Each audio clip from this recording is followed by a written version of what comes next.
Hello and welcome to Most Haunted. Now, most people think that ghosts like to reside in old drafty castles in the middle of nowhere. Well, we've come to a quiet cul-de-sac on the outskirts of Preston, where we found a house that is so paranormally active that the Most Haunted team are going to spend 24 hours investigating.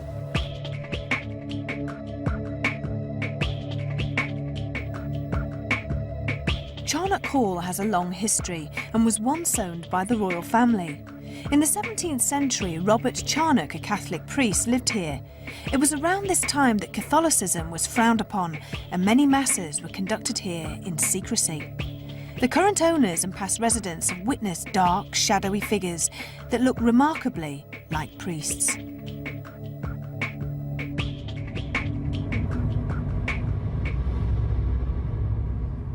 Now, Jason, there's been previous investigations at Charnock Hall. What sort of things have happened here? Well, I think probably one of the most interesting events happened to two different people on the same night, and that was they went upstairs to use the bathroom, and when they came to exit the room, they couldn't get out of the door. It was being pushed on the other side.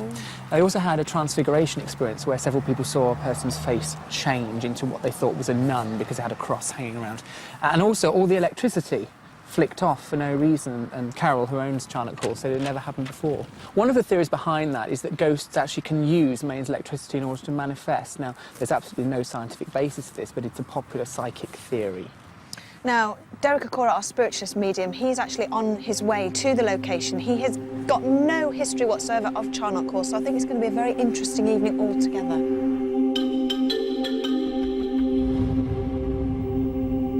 For the first time, none of our crew felt scared or threatened about staying all night at Charnock Hall.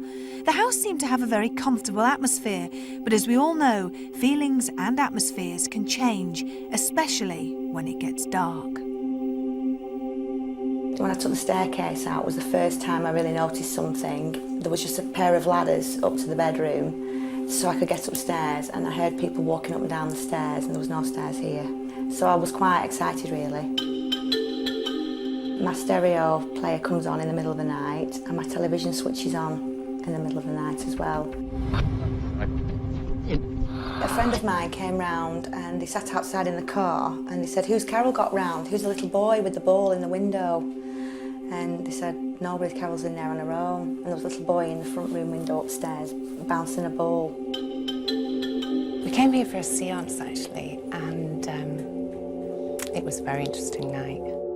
When I arrived, there was a really strange humming noise, and I was the first to arrive, and it was really loud, and that was really noticeable. And then other people arrived and it stopped. And I was looking for something electric, but there wasn't anything. Anyway, we went on and had the séance, and all sorts happened, but what really sticks in my mind is when I went to the toilet, up the stairs. And I've been loads of times, it didn't bother me at all. This particular night, I went in the toilet, washed my hands, and as I was coming out, the door had closed and it wouldn't open, and it wasn't locked. We had a few little lights that came in the room when we were all sat round, and they kept flying round us, and then they disappeared into the corner of the room. And then one of the ladies that was here, who I didn't really know, I'd never met her before, she went into another figure. She just turned into somebody different, like a nun with a cross, and she went old and her neck elongated, and it was quite scary really when we were looking at her, and she couldn't speak. She was youngish, I think she was blonde, and she was 4 or 5 ladies along the left to me. And during the séance, I could hear other ladies on the other side saying that she was changing, so I looked. And I couldn't get full frontal face, but I definitely saw her neck grow, and she aged. She couldn't speak. And I was thinking, this is really weird. And then temperatures changed. Cold, really hot, and everybody was noticing it. We were holding hands and suddenly everybody was burning, or everybody was really chilly. It was really an interesting night. The middle bedroom is the one that's got definitely things happening in there. That's the one where my friend experienced the monk sitting on the bed. A medium picked up the most spirits in that room, and my friend won't sleep in that room. And in fact, lots of people won't go in that room. I feel protected, I don't feel frightened at all. It's a really nice. Whoever's here, they're looking after me. My estate agent, when I put the house on the market, which I really didn't want to sell, but I have to do for certain reasons, she came in and sat in the front room, and she took all the details of the house and the measurements of the rooms and stuff. And she just said to me, Carol, somebody just sat next to me on the settee. And she said, and what they want to know, they told me to tell you that you have to make your mind up what you want to do. You do know there's something here. When you're in this house, you can tell there's a presence, definitely. But it's nothing to be frightened of at all. I do have a friend that comes and stays pretty regularly at the moment, and she's had a few experiences of little things happening, and she won't come upstairs without me, she won't go to the toilet without me, she won't sleep upstairs, she has to sleep downstairs. Well, this house is a private house. It's not well known as a haunted location. There are, however, a lot of historical facts that we do know, despite the fact that it's not particularly important in paranormal terms. The most important family connected with the hall, and the reason it's called Charnock Hall, is the Charnock family, the principal member of which was Robert Charnock. Now, he was a Catholic priest in the area, quite an important person when it was deeply illegal to practice the Catholic faith in the 17th century. And he, when he died, signed the house over to his housemaid or house servant, who was called Grace Bold, in the hope, or in the trust, that she would continue to allow the building to be used for Catholic Mass. Now, she decided not to do that, and when she got hold of the building, she decided to use it for her own ends. Now, people have said that they've seen spirits or phantoms here with long robes, and that may be explainable if you believe in the ghosts that people say they've seen as Catholic priests, because there are priest hides here in the house.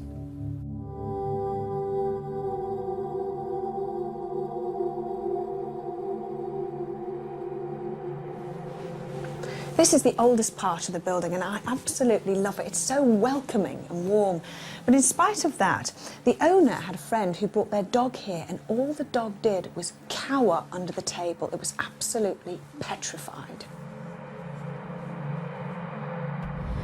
Although this room is pretty, I don't like it. Now, a guest was sleeping here, and she woke up in the middle of the night to find two monks sitting on the end of her bed, starting to have a conversation with her. Well, she didn't hang around. She stood up, screamed, and ran out. Well, this is the main living room of the house, and a lot of paranormal activity goes on here.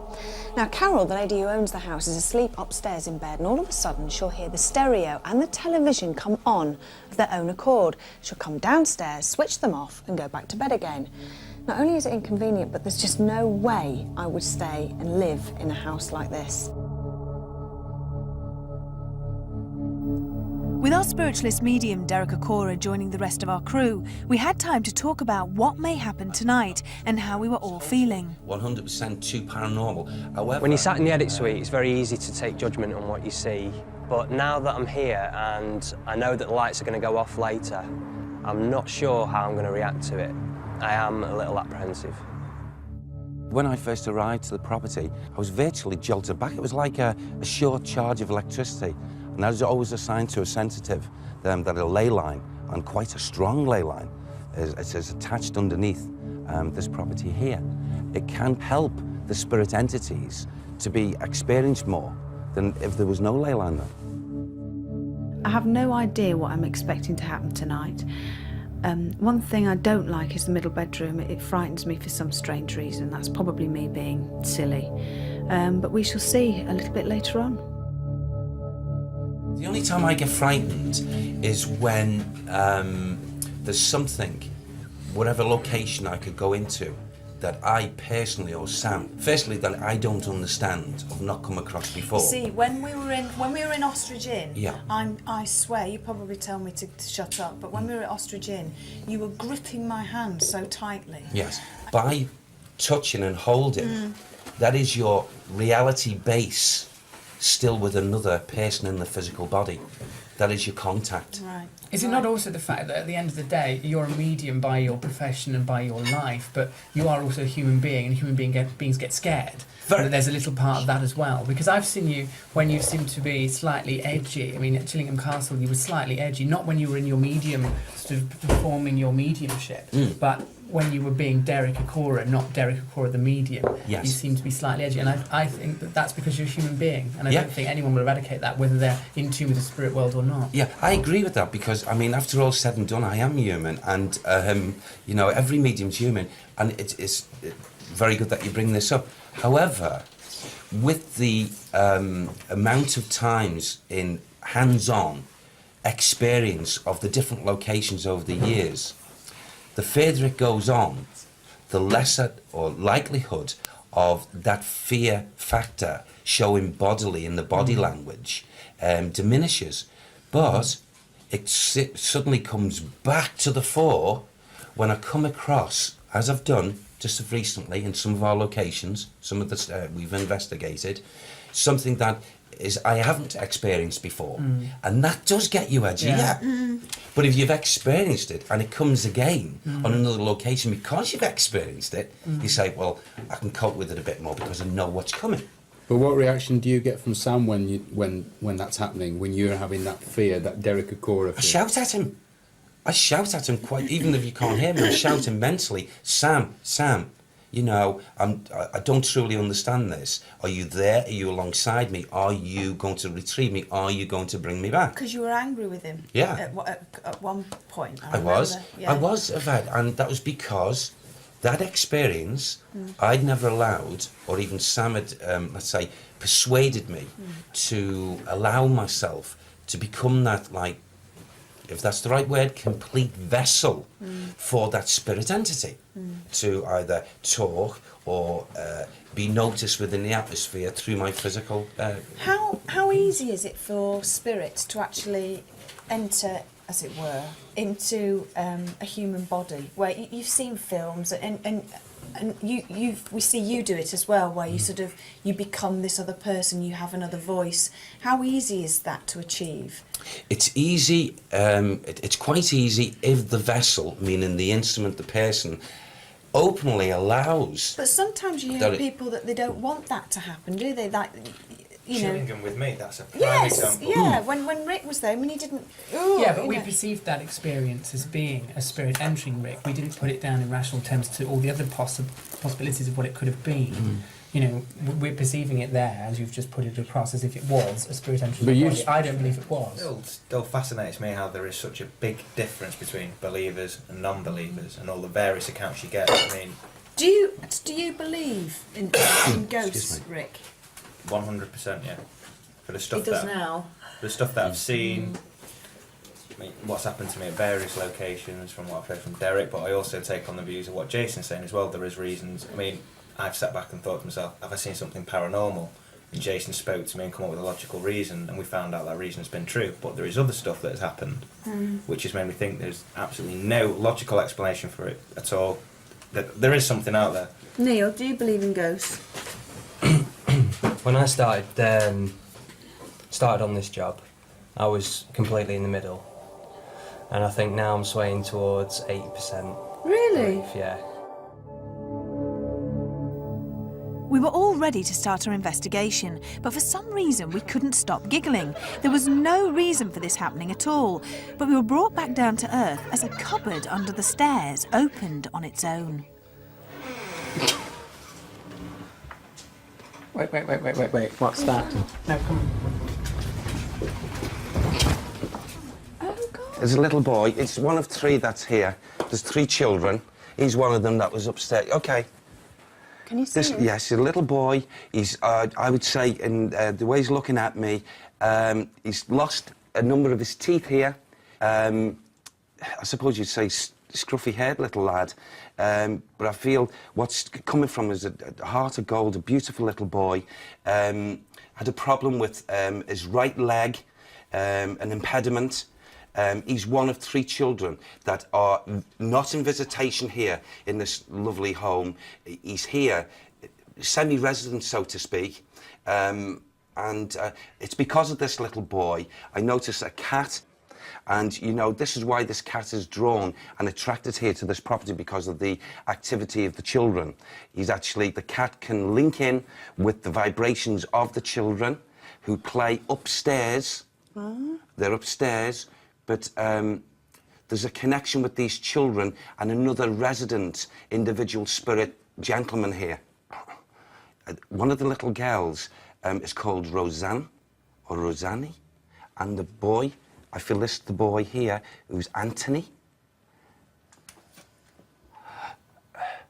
These children go up the flight of stairs, they go along the landings, they go towards one particular bedroom. You'll show me, Sam? Okay, that's where I was getting the emanations before, okay? And also, the prayer state, they're attracted to the prayer state. They come from the time. What time zone, Sam? Yes. 40 years. 40 years after the established foundations of this building. 40 years. So what year would that be, Sam, that these children are linked to? 1664. 1664. To go back. I think it's important to note this door does not have a latch and opens naturally of its own accord, which is why it's been sellotaped shut, and that the gaffer tape has simply come unhinged. That's why it does that. I mean, if you leave that now, if we do an example. Right, well, it was like that, and it was stuck down. Yeah. Like that. And it's been like that for some time. So when the gaffer tape, if you leave it, leave it, but gaffer tape comes unstuck. Yeah. And it opens of its own accord. Okay, well that may be. Well, you know, as you just said, that may be Yvette. There's a little boy here. He's one of three. He's a charming little child. There's nothing negative about him. And it's because of these three children. The amazing thing about the cat, the attraction of the cat, you know, and I feel this goes back. I really feel so strong to say that cat, an incarnation into this lifetime now, has had some kind of link with these children in a previous time. The cat has? Yes. This is why this cat has just suddenly turned up. You mean the physical cat that The physical stays cat there? that's come here now. He's turned up at the... You see, I feel it's because now, and I do know this because speaking very briefly to Carol Leona, when she said that she was, you know, selling up and what have you, this often happens with spirit people, linked either children or adults to a particular property. I've seen this so many times in the past, where a hive of activity takes place when, as the children like the lady, also the gentleman, which I'll talk about, hopefully he'll show himself upstairs, are a little bit despondent or down. They've liked her being here. Right. They've enjoyed it, and maybe they're thinking, hey, who's going to come here next? Are you picking up anything in this particular part of the house? You see, I want to talk about something to do with the foundations. I know for a fact, an absolute spiritual fact, that this property is foundational on top of a very, very, very strong ley line. There's no two ways. Oh, it's so strong here. And you know, I'm also being taken back in thought with this gentleman going back in time, and there's a very strong connection. It might not be this particular home, and it goes back before when? 1626. Let's go back beyond and down, because as we go from... It's a monastery.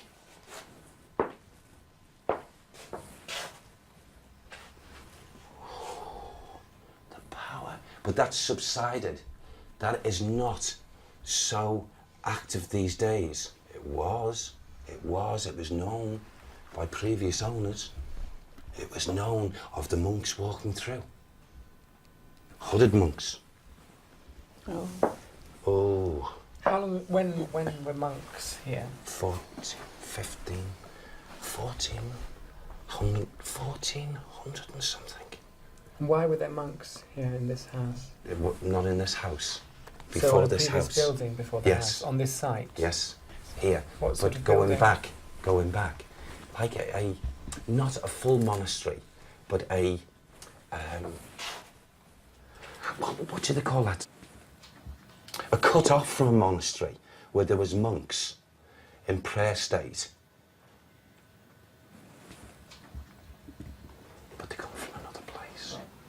That's the connection. So there was a monastery that these people, these monks, were attached to, but they were here separate for a reason, away from the main monastery. How do you fancy turning the lights off? Love it. Okay, should we turn the lights off? Love it. Let's go. Yeah. Yeah. With the lights off, we decided to go upstairs into the middle bedroom. This is the room where ghostly figures are seen on a regular basis, and it's a room that I didn't like. See, now, I'm very aware, at times, during the day and the evening, of childishness and child play feelings of laughing and giggling and a hive of activity of 3 children. I feel a wonderful band of 2 little girls and a little boy. The little boy, a bit of a scallywag.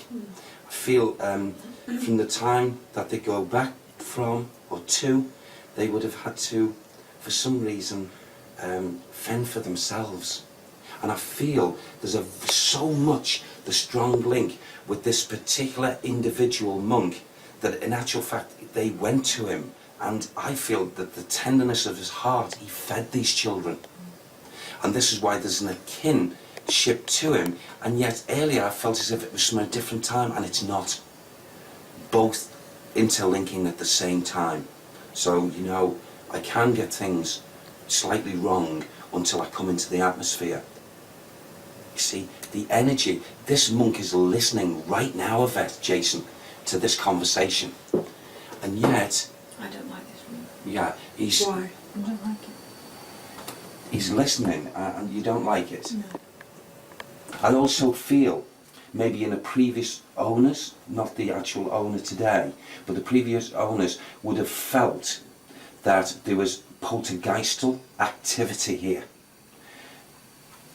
Through their ignorance, kindred ignorance, they would have mistaken the children's playfulness and their energy, collectively 3 of them, if they were going together, running through and what have you, they would most definitely cause individual items to probably either crash, fall, which would probably then give the fright of Almighty to the residents here. You see, the knocking of doors and noises are most definitely attributed to the children. Playfulness, not poltergeistal, anything like that. Now, where the monk is concerned, he's such a, he won't mind me saying it, a quiet sort of man. Quiet disposition. I feel he has been seen. He should have been seen. But his conditions most definitely favour the main bedroom in this building. Like a master bedroom? Yeah. Shall we go there? Very interesting because... On the way to the main bedroom, Derek was picking up on the children again, and they seemed to know about some of the strange activities in the house. Be interesting, could you check please also about the electricity here in the building, because it went all haywire and the children are very aware of it. Okay, they want to give proof that they are aware of the electricity and the problems that they've had here, and they're very aware of it. They congregate. This is his energy field. He was far-reaching in his thoughts, far beyond any monk of his day. That's why he was designated here with a group of monks, most definitely linked to the main conditions in Chorley. And you know, he was such a kindred soul, this man, and especially where children were concerned. Thomas Michael. Oh, look, he goes to that old cove there. Really believes in that. What's in that old cove? Can I just have a look? Okay. There's something behind there. There's something behind there. Blocked. What was behind there? Between there and the loo, this is where Thomas used to, quite regular, go down on his knees into his own personal prayer state. And he,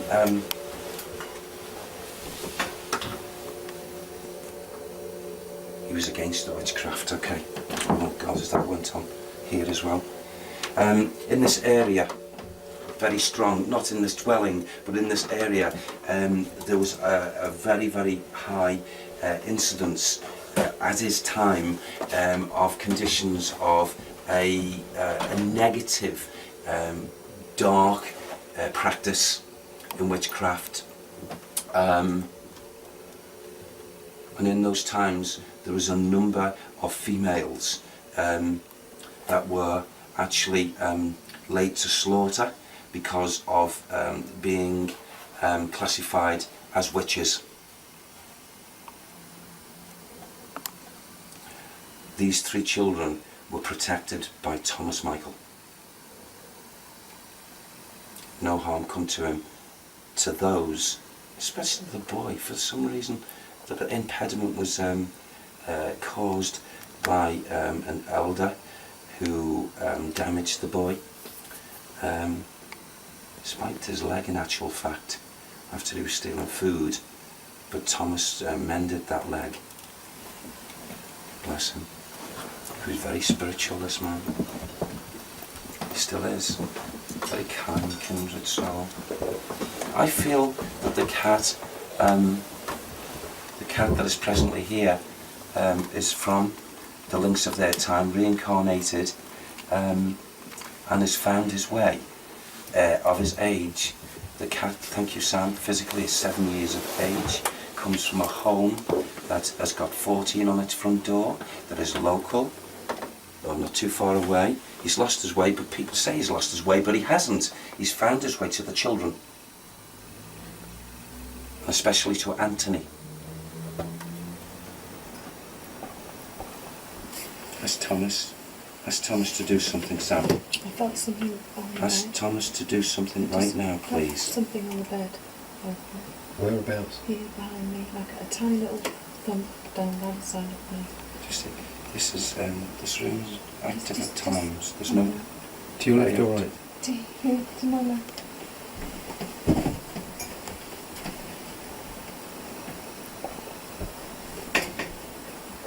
Do it to me. Oh, it wasn't that. It was not like somebody sitting there. What was it? Well, It was like on you or on the bed? No, on the bed. It was like a depression or something. but only small. Press the bed. Only small.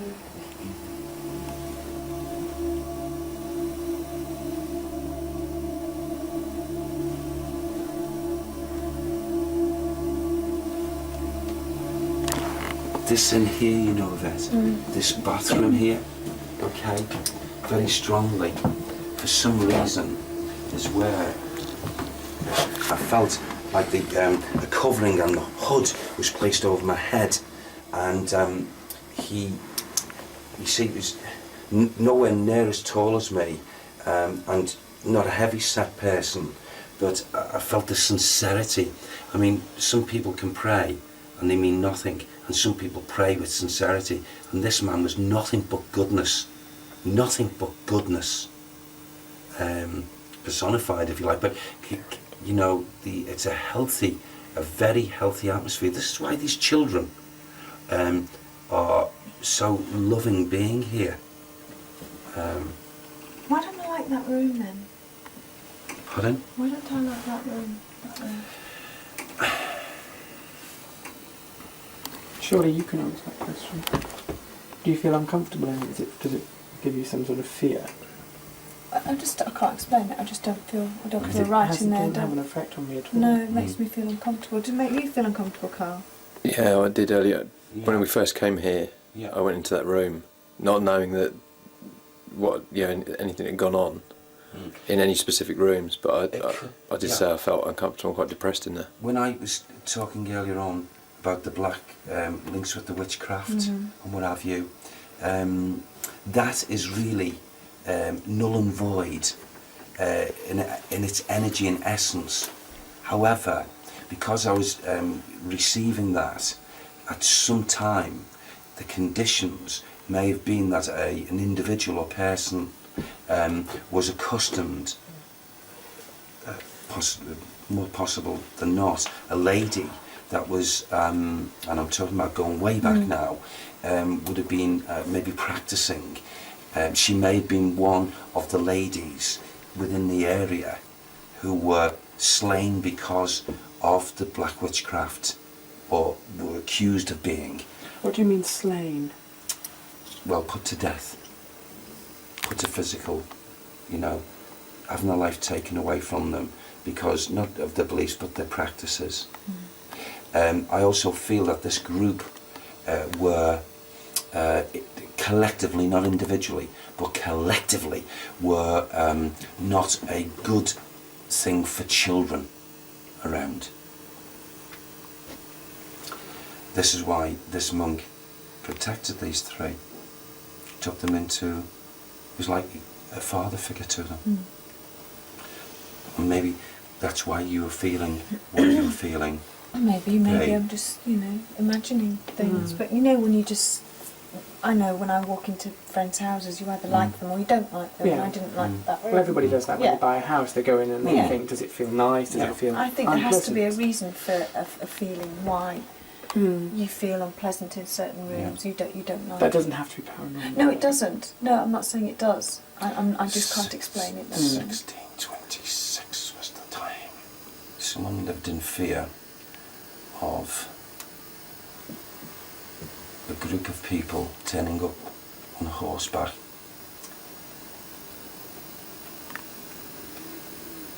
It's got 1626, isn't it? Pleasant.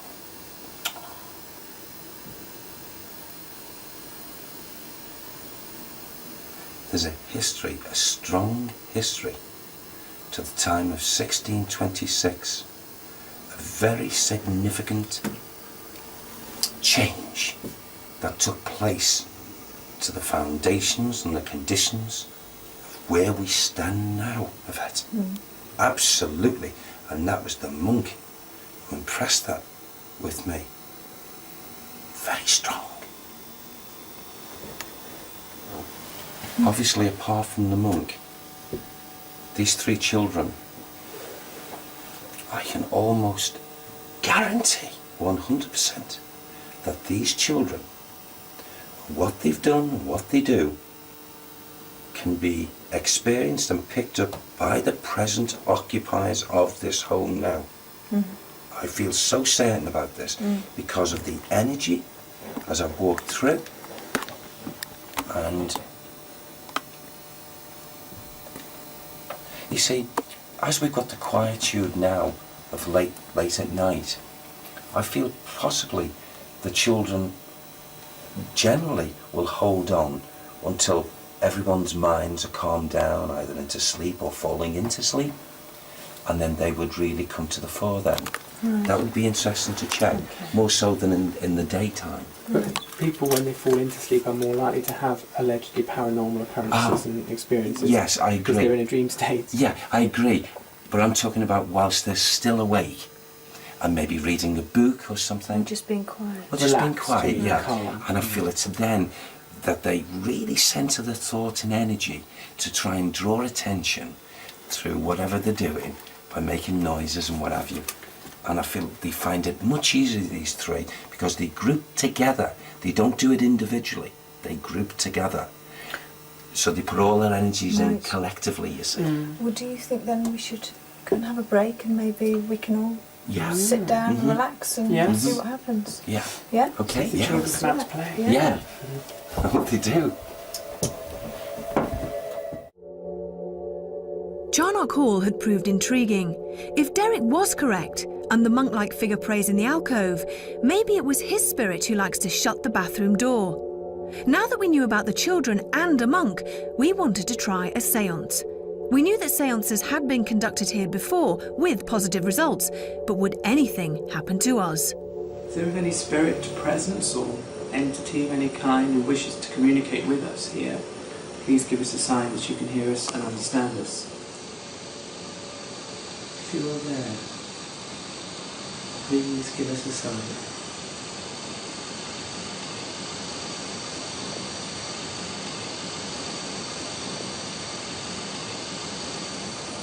Face is touching.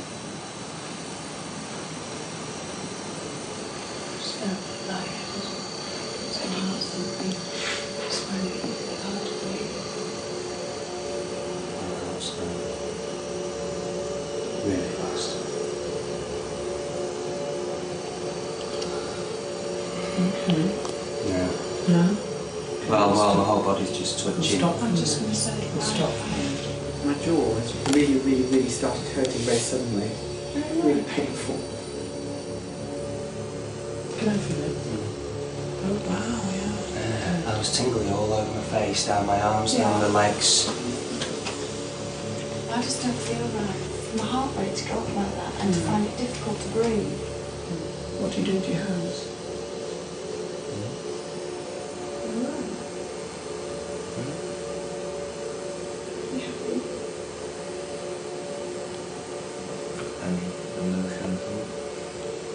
Can I just call a stop to this and put a light on?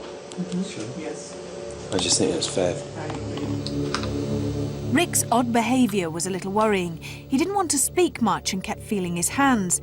It took a while for Rick to come round. Why had this happened?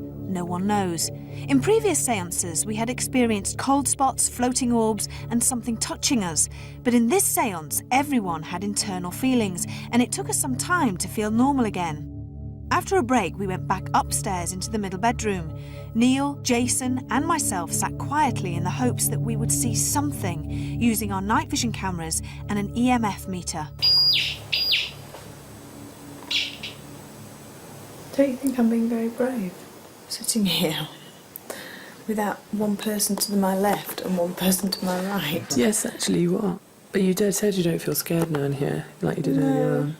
Why do I not feel scared here? And I have done and everywhere else we've gone. Going back to what Derek said, there wasn't anything particularly negative about what he said, and everything was quite happy. Oh, I got right at the bottom of the screen. It's quite big. Come on, if there's anybody in this room, can you show us some more of these little lights? Oh. That's got quite a sharp pain in my head. Oh gosh, good grief. Where are they? On the floor? By the waste paper basket. Where's that? Just down here. Yeah. So we had managed to catch 3 orbs. They were small, but one of them moved in a very peculiar way, almost stopping to change direction. There were no drafts on the floor or any windows open, and dust was discounted. But it seemed odd that as we were talking about the supposed ghosts, these small orbs were showing up on camera. How much longer should we give it? Go and see what's happening downstairs. If not, we can go and swap over. Should we do that? Yes. As Carl, Rick and Stuart had caught nothing downstairs in the lounge, maybe now was a good time to swap rooms. Yeah, it's our turn to see if we can come up with anything. I've gone over and sat in the corner. The guys are on the bed. I felt really cold in this corner earlier. There's definitely something else here because it's warm now and it was definitely cold. There's no drafts in here, it's a very warm room. There's no reason for it to be cold here, and it was earlier. Oh, now that I'm pointing exactly in the same place where Jason, Neil and Yvette got an orb, and there's something's just flown through screen. This light form was something we had not seen before. It seems to come from the bottom of the screen and float upwards and out of shot. After viewing it many times, we cannot explain what it is. We're now downstairs. So this is the room where we had the séance and we all felt a bit strange. If there's somebody in this room and you want us to know that you're in this room with us, can you give us a sign? Can you show that you're in this room? Oh my God. Something just moved across the screen. Did it? Something. Another small light was caught on both mine and Neil's camera. It travels past me, then towards Neil. Do you know, I'm sure things happen when you feel really sleepy. Well, statistically, a lot of sightings, a large proportion of sightings happen between 2 a.m. and 6 a.m. And one of the reasons, as a possible theory put forward for this, is that a high percentage of people die between the hours of 2 a.m. and 6 a.m. and that's because the human body is at its lowest ebb then, whether you're asleep or whether you're awake. And so with all the people dying at that time, it may be why people see ghosts at that time. Though again, it could all just be because people are being half asleep and having a dream. 6 o'clock in the morning. I'm so tired. Tiredness had eventually got the better of us. We were mentally and physically drained. Most of us had experienced heart palpitations, shortness of breath, headaches and trances. We were relieved our ghost hunt had come to an end. Even though we hadn't seen any ghosts, were these strange small lights called orbs anything to do with the spirit world? Some would say yes, others no. All we can say for now is they are unexplainable.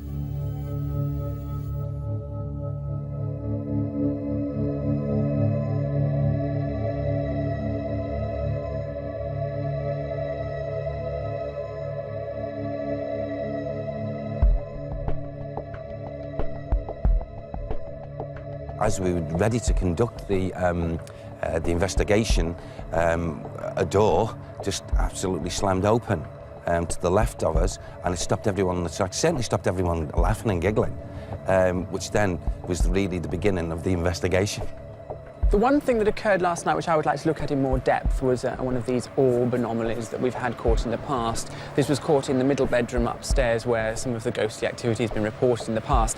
And the difference with this orb to other ones is that its movement was sort of quite strange. It came into the shop quite quickly, seemed to stop and hover momentarily, and then move off very slowly. It just seemed a little bit odd to me, and I'd like to look at it in more detail.